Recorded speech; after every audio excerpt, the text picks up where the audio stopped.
So, we'll talk about MinisForum and some of their component choices. Generally, I'm overall happy with the X400, but I did notice that the memory and NAND flash that's included in there is Kingston, both the memory and the NAND flash.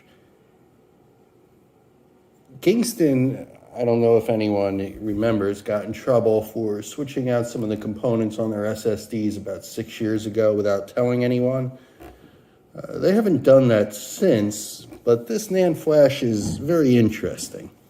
For one, and I'll put the model in the description of this video, it doesn't exist. The model number does exist, however, at the end there's a little AO2, which I can't find anywhere, except in benchmarks of certain OEM products, and MinisForum happens to be one of them. AO1 exists, but AO2 doesn't. The other interesting thing is, I think it sucks. I'm not sure exactly what to say with it, but I noticed that my system was randomly locking up, and usually this happened after the weekly maintenance on the SSD, a little trim, which, as you know, discards unused blocks to make it faster. If you don't know what trim is, I do recommend you read about it. Regardless, the system would become unbootable after the trim, and it would get stuck in a read-only file system, and I'd have to boot a live image and clean the image, and there was never any problems with the image. It was just stuck in this read-only state. Now, I'm assuming it was a kernel change or something like that, or I don't know.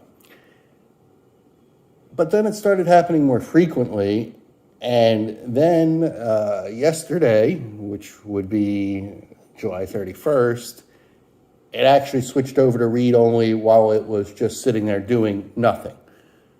Now, I can't tell what the error is that switched it over to read-only, because when it went to read-only, it couldn't write the logs nor record the error.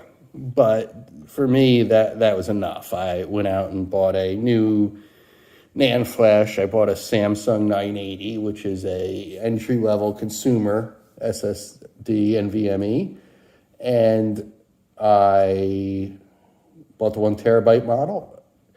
The benchmarks are remarkable. I did not save the benchmarks from this Kingston, but it got about 1.6 gigs a second on the read, and I'll put up the benchmarks for the Samsung in a second.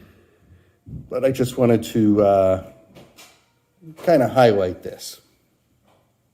So up on the screen, I have the numbers for the Samsung NVMe SSD. Now, these read numbers are roughly twice what I was getting from the Kingston, which I know is not a fair comparison because the Kingston was a half terabyte and the Samsung is a full terabyte, but it's still interesting. The read numbers, on the other hand, absolutely blow the Kingston out of the water. I also find it very interesting that MinisForum did not include a heatsink for the SSD. I have added a heatsink from Micro Center, and as you can see, the temperatures are about where the system is. They are a little higher than the rest of the system, but the rest of the system has been cooling down because we've been doing some rendering. There is really poor airflow on the bottom of this case, and I'm not sure what I can do about that long term. So that's it for this video. I will provide more updates as more things go wrong, and I'm also working on a Raspberry Pi video for sometime in the near future. Thanks.